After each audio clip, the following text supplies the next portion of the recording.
The WellFounder Podcast is proudly brought to you by 45 Fusion. Tired of low-quality leads that never turn into real sales? At 45 Fusion, we don't just get you leads, we get you buyers. With our Educate and Convert system, we turn your expertise into engaging content, put it in front of your ideal customers, and only book meetings with those who engage. The result?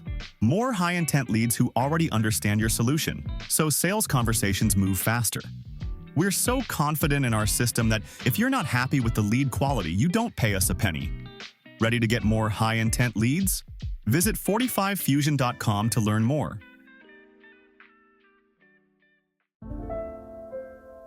This is the WellFounder Podcast. Welcome to the show, Brenton. It's an absolute pleasure having you on today.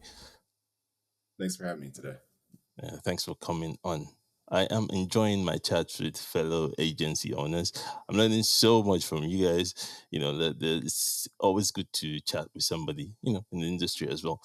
And today we're going to be talking a lot more about your agency and what you guys do at Twibi. Very interesting, cool name. I'm going to ask about that.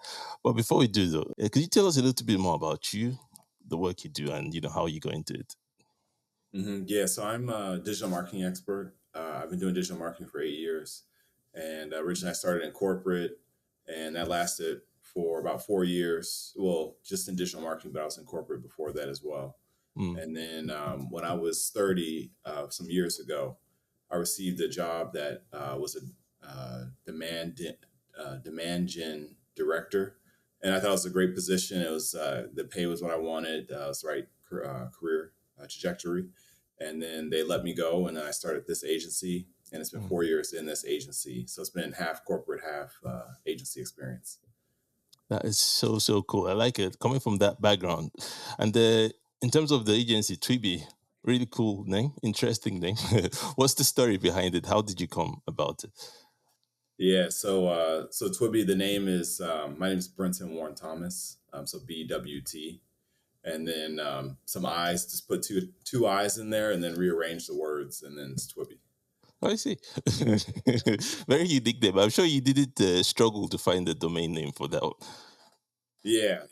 It's there's a lot of domain names out there for anything, and it's tough to find a name for anything. So it was nice to find a decent domain name that wasn't too long and wasn't a lot of words. And there's no one else ranking for Twibi. We want something unique for our brand name, and not have if I chose like Thomas Marketing, there's other agencies called Thomas Marketing. It might confuse our prospects. I like it. I love the mix of the use of your real names and just throwing two eyes in there. Very, very cool thing. Awesome. All right, now let's talk about Twibi now. What do you guys do, and what do your clients hire you for or to do for them? Yeah, so we're about 80% paid ads. And so paid ads, more specifically Google ads, Facebook ads, and LinkedIn ads. Okay. And so we'll write all the copy, we'll help with the creative, we'll choose all the target audiences, we'll build the ads in the ad account, we'll launch them, and then optimize them over the long term. And so our focus through the years, if a client says we want brand awareness, we'll usually, really say like, are you sure that's what you really want? That's not money. You don't want revenue.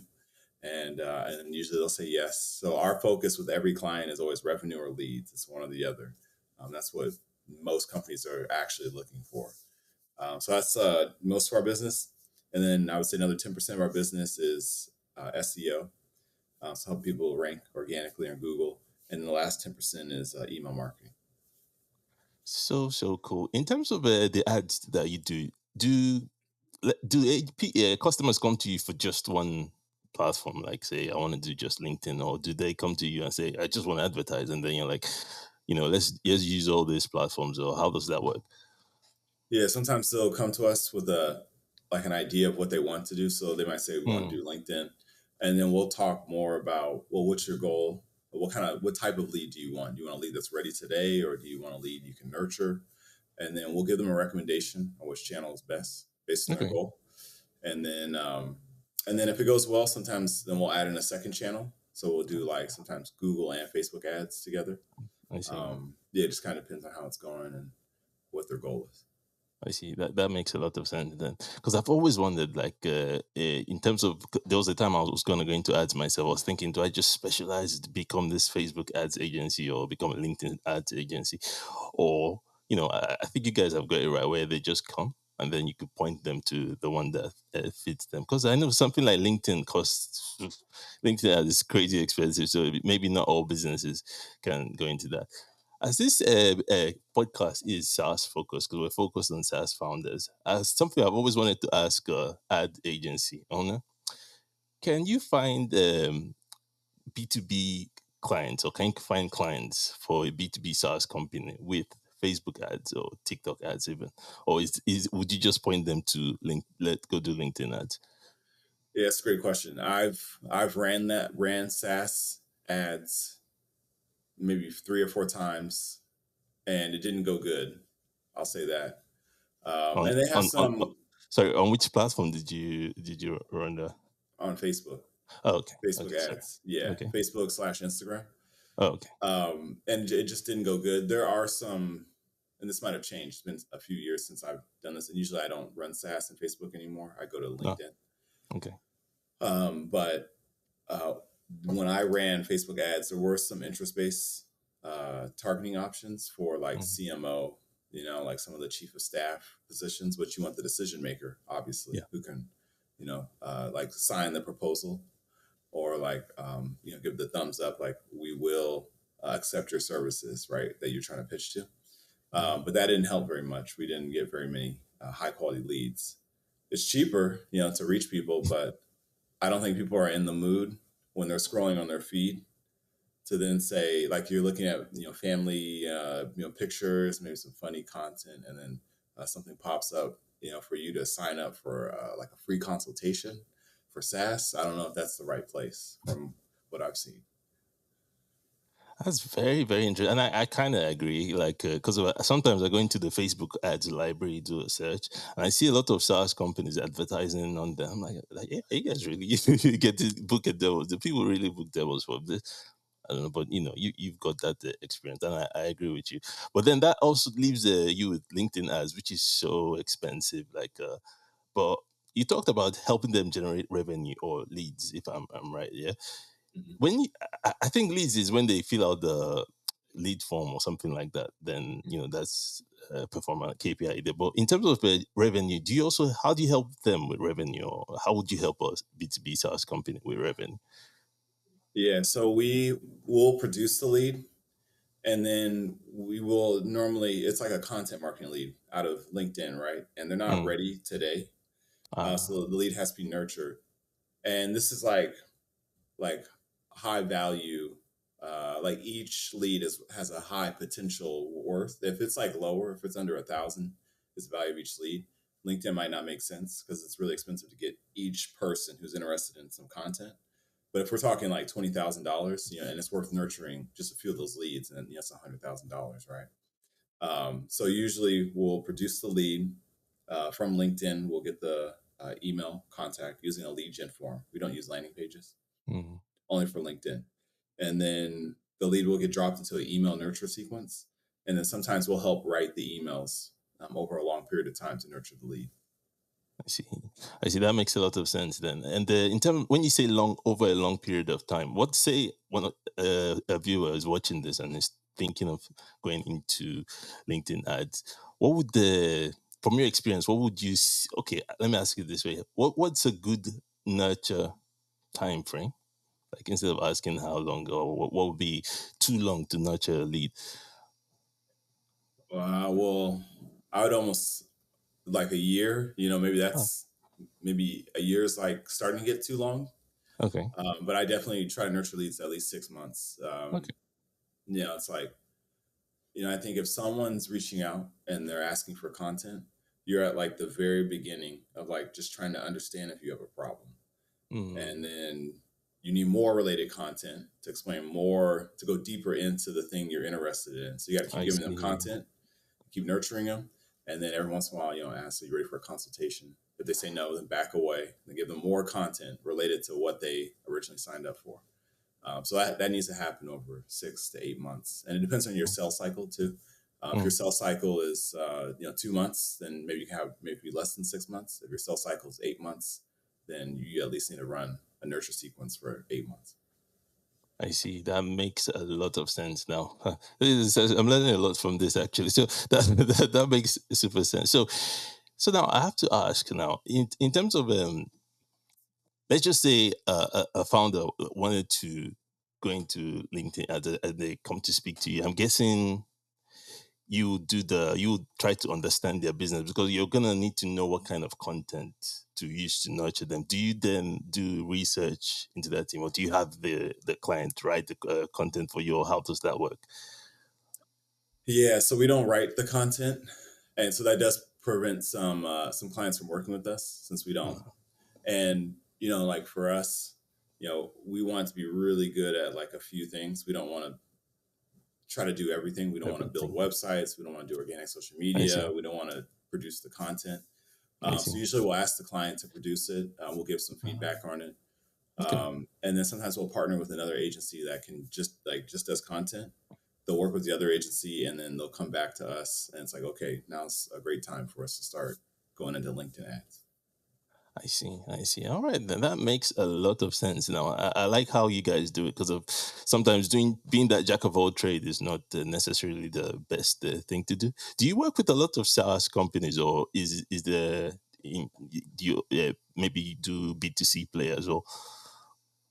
Yeah, it's like 50-50. 50, maybe 6%. Well, 6% B2B, and then 40% B2C, and then within the B2B, I would say maybe like 15% of the 60%. But I do want to go back to Facebook. I just thought of something. Okay. So I've seen SaaS work really well inside of Facebook for two SaaS companies. There were WordPress plugins, and they had a freemium model and running ads to get people to sign up for the freemium products worked really well, extremely well.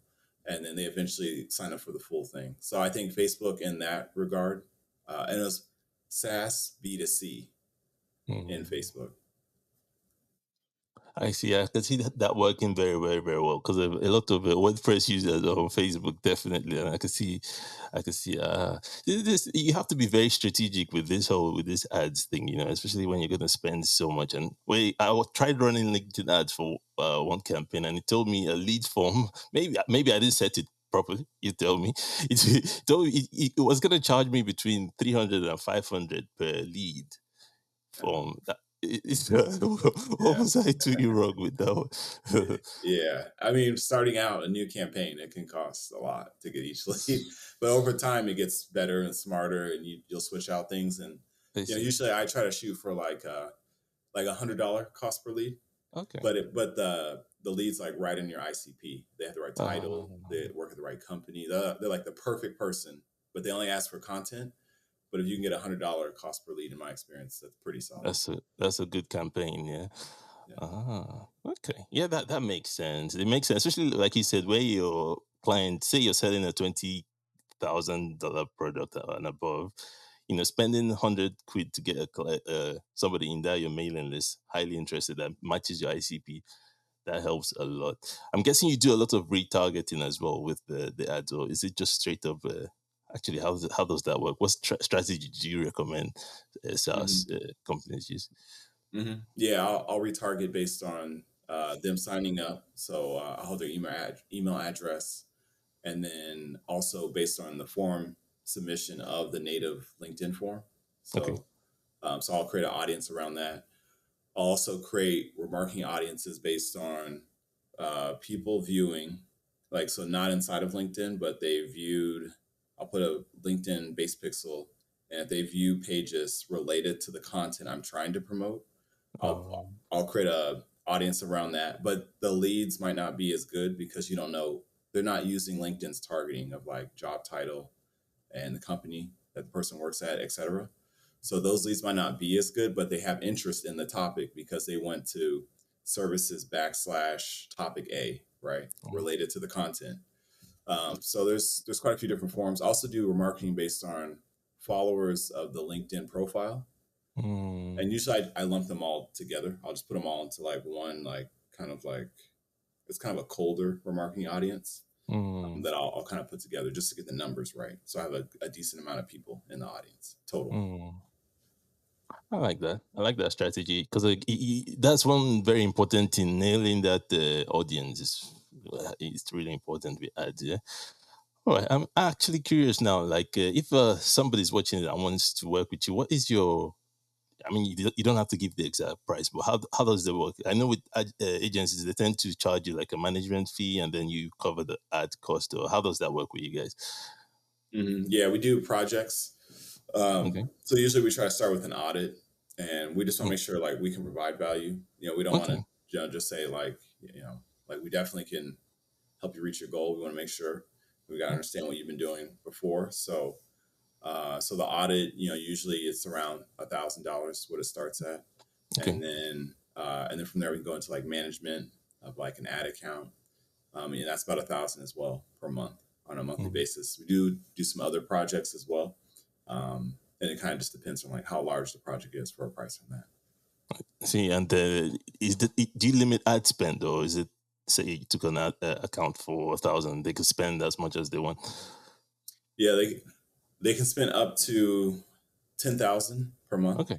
And then we become 15% of your ad spend. And so at that point, if you're scaling your ad spend, you're definitely making money. You're getting a return. So then we'll just scale with you as you go up as high as possible. I see. Makes a lot of sense. Right then, I always like to ask, because there's plenty of ads agency right now. It's like too many actually. But what would you say is your USP? What makes you guys unique in terms of why should somebody, or why would a company choose you over another? Yeah.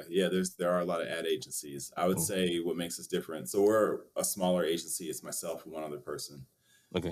That's full time, and the other person is more behind the scenes. He's doing like operational work, and he's doing like lead generation for the agency. And so I'm client facing. I handle all the clients, and so I take it very personally. Like each client that comes in, it's up at 1 a.m, midnight, working on their ad accounts, getting back to them quickly, and so my experience over the last 8 years. I've been in a lot of different ad accounts doing tons of research. And so I have a good understanding of like the tools that are available to reach a person's goal. So I think it's those two things, deep understanding. And then you can reach out to me 2 a.m, and I'll probably, shoot an email back to my client. So I think the attention to detail are the main things that make us different. Yeah, sometimes it's better to work with smaller agencies than the bigger ones anyway. So that is definitely a good differentiator. I love it. Brenton, we've come to the end of a very, very insightful. This has been one of my most insightful chats because we've really gone deep into LinkedIn ads. It helps that I'm actually very curious about it myself. So that helps. And I always like to wrap up with a final tip then. Actually, if you could share, let's say a SaaS founder is also thinking about going into LinkedIn ads, what would be one thing you say to them that will help them get results and hopefully save them a lot of money?